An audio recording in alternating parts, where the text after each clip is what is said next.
میں ان کا نیا پرائیویٹ سیکرٹری ہوں نا، اس لیے ہر وقت دم کے ساتھ پیچھے لگا رہتا ہوں۔ ایک پرائیویٹ سیکرٹری کا فرض ہے کہ وہ اپنے مالک کو اچھی طرح سمجھنے کی کوشش کرے۔ کمال ہے، اس نے متحیرانہ انداز میں سر ہلا کر کہا، پھر بولا، شاید وہ آپ ہی کی آہٹ پر بھڑک گئے تھے، مگر بھڑکے کیوں تھے؟ کیا انہیں یہاں کسی قسم کا خطرہ ہے؟ خدا جانے، سردار صاحب کو سمجھنا بہت مشکل ہے۔ ہو سکتا ہے وہ مجھے بیوقوف بنانے اور خوفزدہ کرنے کے لیے ایسا کر رہے ہوں۔ کیا وہ اس قسم کی حرکتیں بھی کرتے ہیں؟ انتہائی سنجیدگی سے، آخر وقت تک آپ کو علم نہیں ہو سکتا کہ ان کے ذہن میں کیا ہے۔ خیر ہٹائیے۔ ہاں، تو آپ صرف آبزرویٹری میں کام کرتے ہیں؟ جی ہاں، میں نے فلکیات کا کافی مطالعہ کیا ہے، میرے پاس اس سبجیکٹ کی ڈگریاں بھی ہیں۔ سردار صاحب میں ایک بڑی اچھائی ہے، وہ ہے تکمیل کی دھن، اور وہ ہر کام کو اس کی انتہا تک پہنچا دیتے ہیں۔ میرا رجحان فلکیات کی طرف دیکھ کر میرے لیے ایک آبزرویٹری تیار کرا دی، ہزاروں روپے خرچ کر کے آلہ جات خریدے۔ کیوں؟ عمران نے حیرت سے کہا، کیا وہ آپ کے عزیز ہیں؟ جی ہاں۔ کیا رشتہ ہے؟ وہ دیکھیے، آپ شاہدہ سے تو ملے ہی ہوں گے، میں اس کا سوتیلا بھائی ہوں۔ اوہ اچھا، عمران کی آنکھیں نکل پڑیں۔ وہ سوچ رہا تھا کہ کیا یہی بات شاہدہ اسے نہیں بتا سکتی تھی؟ آخر اس نے چھپایا کیوں، اور یہ کیوں کہا کہ سردار دارا بھی سے اس کے متعلق معلومات حاصل کی جائے؟ اور پھر اسے سردار کا رویہ یاد آیا۔ اس نے عقیل کے عزیزوں کے سے انداز میں گفتگو نہیں کی تھی، بلکہ طرز مخاطب مالکانہ تھا، اور ساتھ ہی عقیل نے بھی کچھ اسی انداز میں گفتگو کی جیسے اس کا ملازم ہو۔ ہاں، تو آپ اس آصف زدہ عمارت میں جانا چاہتے ہیں؟ یقیناً، یہ میری سب سے بڑی خواہش ہے، لیکن اگر سردار کو اس کی اطلاع ہو گئی تو کیا ہوگا؟ کچھ بھی نہیں، میں وعدہ کرتا ہوں کہ آپ پر الزام نہیں آنے دوں گا۔ اچھا، تو پھر کل رات پر رکھیے، عمران نے سر ہلا کر کہا۔ کل؟ عقیل کے لہجے میں مایوسی تھی۔ خیر کل ہی صحیح، لیکن کسی سے اس کا تذکرہ نہ کیجیے گا، ورنہ ہم قیامت تک وہاں نہ جا سکیں گے۔ کیوں؟ اس کے متعلق وثوق سے کچھ نہیں کہا جا سکتا۔ یہ دراصل سردار صاحب کے موڈ پر منحصر ہے، پتہ نہیں اس وقت ان کا موڈ کیسا ہو جب یہ خبر ان تک پہنچے، لہٰذا ایسا کام کیوں کیا جائے جس سے اس قسم کے خدشات لاحق ہوں۔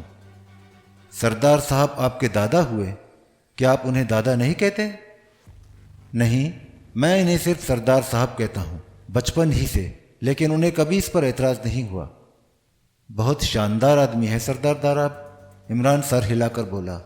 ایک بار میں نے پیار سے اپنے والد صاحب کا سر سہلا دیا تھا تو انہوں نے اس زور کا چانٹا مارا تھا کہ آج تک ہر قسم کے والدین کا سامنا ہوتے ہی روح لرزنے لگتی ہے۔ عقیل ہنسنے لگا، اس کے سفید دانت کسی بھیڑیے کے دانتوں کا تصور پیش کر رہے تھے۔ کچھ دیر بعد وہ دوسرے دن ملنے کا وعدہ کر کے رخصت ہو گیا۔ سردار صاحب، عمران نے سردار داراب کو مخاطب کیا جو اپنی رائفل کی نال صاف کر رہا تھا۔ کیا ہے؟ کیوں آئے ہو؟ اس نے ایک آنکھ بند کر کے دوسری رائفل کی نال سے لگاتے ہوئے کہا۔ یہ عقیل آپ کا کون ہے؟ سردار داراب نے ایک طویل سانس لے کر رائفل کی نال میز پر رکھ دی اور عمران کی طرف مڑا۔ کیوں؟ یوں ہی تفریحاً پوچھ رہا ہوں، ویسے میرا دل چاہتا ہے کہ اسے گولی مار دوں۔ بیٹھ جاؤ، سردار داراب نے خلاف توقع نرم لہجے میں کہا۔ عمران بیٹھ گیا۔ سردار اسے ٹٹولنے والی نظروں سے دیکھ رہا تھا۔ تو تم نے بہت سی معلومات حاصل کر لی ہیں، اس نے آہستہ سے کہا، لیکن میرے خیال میں عقیل خارج از بحث ہے۔ کیوں؟ تب پھر تمہیں عقیل کے متعلق کچھ بھی نہیں معلوم؟ وہ شاہدہ کا سوتیلا بھائی ہے۔ کون کہتا ہے؟ خود عقیل نے مجھے بتایا تھا۔ اور کیا بتایا تھا؟ اور کچھ بھی نہیں۔ سردار داراب یک بیک مغموم نظر آنے لگا، اس کا سر جھک گیا تھا۔ کچھ دیر بعد اس نے ایک طویل سانس لے کر کہا، وہ شاہدہ کے مرحوم باپ کی ہوس کا نتیجہ ہے، ایک ایسی عورت کا لڑکا جو غیر منکوحہ تھی۔ او، تب تو وہ قطعی خارج از بحث ہے۔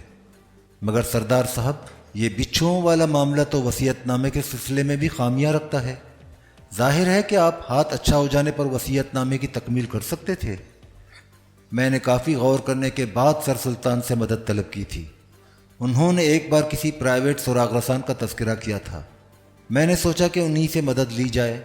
میں اپنا اطمینان کیے بغیر اس معاملے کو پولیس کی نظر میں نہیں لانا چاہتا۔ سب سے بڑی الجھن یہی ہے کہ آخر وہ بچھو سگار کے ڈبے میں کیوں رکھے گئے تھے؟ رکھنے والا کیا چاہتا تھا؟ میں عنقریب معلوم کر لوں گا۔ آپ ان لوگوں کی فہرست مرتب کرا دیجئے جو کیسل میں رہتے ہیں یا کیسل کے باہر۔ میرا مطلب ہے ایسے اعزاء کے نام جو آپ کے وارث ہو سکتے ہوں۔ ایسے اعزاء میں شاہدہ، نجیب اور سجاد کے علاوہ کوئی نہیں ہے۔ سجاد کون؟ مجھے ان کے متعلق کچھ نہیں معلوم۔ میرا ایک اپاہج بھائی جو خود سے اٹھ کر چل پھر نہیں سکتا، وہ کیسل کے مغربی سرے والی پیلی عمارت میں رہتا ہے۔ پیدائشی اپاہج ہے۔ وہاں اس کی دیکھ بھال کے لیے 2 خادم ہیں۔ مگر عمران، وصیت نامہ بھی میرے خیال سے کوئی اہمیت نہیں رکھتا۔ تم اس لائن پر مت سوچو۔ اگر میں اس تاریخ کو اس پر دستخط نہ کر پاتا تو فرق کیا پڑتا؟ یہی اس کیس کا خاص نقطہ ہے۔ ہو سکتا ہے کہ کسی طرح فرق پڑ ہی جاتا۔ تب تو پھر وہ فرق پڑ چکا ہوگا، کیونکہ میں نے ابھی تک وصیت نامے پر دستخط کر کے اس کے استحکام کے لیے کارروائیاں نہیں کی۔ جس نے بھی بچھو رکھے تھے وہ اس بات سے واقف تھا کہ میں اس دن وصیت نامے پر دستخط کروں گا، لہٰذا وہ اس سے بھی واقف ہوگا کہ میں نے دستخط نہیں کیے۔ ہو سکتا ہے وہ کسی خاص مقصد کے تحت وقتی طور پر آپ کو دستخط کرنے سے باز رکھنا چاہتا ہو۔ میں اس کے امکانات پر بھی غور کر چکا ہوں۔ یعنی اس سے بھی کوئی فرق نہیں پڑتا؟ عمران نے پوچھا۔ قطعی نہیں، میں کسی کی حق تلفی کبھی نہیں کروں گا۔ سب اسے جانتے ہیں، یعنی میرے اعزاء۔ میں ان پر یہ بات واضح کر چکا ہوں کہ میری ایک ایک کوڑی ان میں تقسیم ہو جائے گی۔ پھر آخر اس حرکت کا کیا مقصد ہو سکتا ہے؟ ممکن ہے کوئی آپ کی ساری املاک اکیلے ہی ہڑپ کرنا چاہتا ہو، لیکن وہ اتنا احمق بھی نہ ہوگا کہ اسے قانونی چارہ جوئی کا ڈر نہ ہو۔ اگر میں کسی ایک کو اپنی ساری املاک دے بھی دوں تو میرے مرنے کے بعد دوسرا حقدار قانونی چارہ جوئی کر کے اپنے حصے نکال لیں گے۔ لیکن بچھو کیوں؟ بچھو تو اس وقت تک میرے ذہن میں ڈنک مارتے رہیں گے جب تک میں معاملے کی تہہ تک نہ پہنچ جاؤں۔ کیا خیال ہے؟ شاہدہ صاحبہ رکھ سکتی ہیں بچھو؟ ہرگز نہیں، میں یہ سوچ بھی نہیں سکتا۔ ڈاکٹر نجیب؟ وہ بھی نہیں، حالانکہ میں اسے پسند نہیں کرتا، لیکن وہ بھی ایسا نہیں کر سکتا۔ مجھے یقین ہے۔ آپ کے بھائی سجاد صاحب؟ میرا خیال ہے کہ اس میں سازش کرنے کی صلاحیت ہی نہیں ہے۔ یہ نہ کہیے، وہ کسی طرح دوسرے کو بھی اعلی کار بنا سکتے ہیں۔ مثال کے طور پر میں عقیل کا نام لوں گا، کیا وہ ان کا اعلی کار نہیں بن سکتا؟ آپ کی املاک سے ایک حبہ کی بھی توقع نہیں، ایک معقول حصے کا وعدہ اسے اس کام پر ابھار سکتا ہے۔ میں یہ سب کچھ نہیں جانتا، مگر کسی ثبوت کے بغیر یقین کر لینا میرے بس سے باہر ہے۔ ابھی تک بچھوؤں ہی کا مقصد واضح نہیں ہوا، تم خواہ چھلانگے لگا رہے ہو۔ میں اسی طرح چھلانگے لگاتے لگاتے کہیں نہ کہیں قدم جما ہی لیتا ہوں۔ ضرور جماؤ، میں منع نہیں کرتا، سردار داراب نے کہا، اور پھر رائفل کی نال صاف کرنے میں مشغول ہو گیا۔ عمران مغربی گوشے والی زرد عمارت کے سامنے رک گیا۔ عمارت مختصر سی مگر خوبصورت تھی۔ یہاں ساری ہی عمارتوں میں سلیقے اور نفاست کو دخل تھا۔ ایک ملازم نے اسے سردار داراب کے اپاہج بھائی سجاد کے پاس پہنچا دیا۔ وہ اس وقت ایک آرام کرسی میں پڑا ہوا تھا۔ اس کی عمر 50 کے لگ بھگ رہی ہوگی۔ چہرے پر کچھ اس قسم کی توانائی تھی کہ وہ اپاہج معلوم نہیں ہوتا تھا۔ اس نے اپنے پیر کمبل میں لپیٹ رکھے تھے۔ عمران کو اس کا جسم بھی کافی توانا معلوم ہوا۔ اس کے بازو بھرے ہوئے تھے اور سینہ کافی فراخ تھا۔ آنکھیں سرخ تھیں، چہرے پر گھنی داڑھی اور اوپر چڑھی ہوئی موٹی مونچھیں تھیں۔ تشریف رکھیے، میں نے آپ کو پہچانا نہیں، اس نے مسکرا کر کہا۔ میں سردار صاحب کا نیا پرائیویٹ سیکریٹری ہوں۔ اوہ اچھا، کیسے تکلیف کی؟ کچھ نہیں، یوں ہی ملنے چلا آیا۔ اب جب کہ مجھے یہاں رہنا ہی ہے تو سب سے جان پہچان پیدا کرنی چاہیے۔ ٹھیک ہے، یہ تو بہت ضروری بات ہے، سجاد نے جواب دیا۔ پھر اس نے کسی نوکر کو آواز دی جو جلد ہی واپس پہنچ گیا، مگر عجیب حیات میں اس کے ہاتھ میں ایک چھوٹی سی ڈوری تھی جس میں 10-15 بڑے بڑے زندہ بچھو لٹک رہے تھے۔ عمران نے اس طرح اپنے ہونٹ سکیڑ لیے جیسے سیٹی بجانے کا ارادہ رکھتا ہو، مگر دوسرے ہی لمحے میں سجاد کی چنگھاڑ سے سارا کمرہ گونجنے لگا۔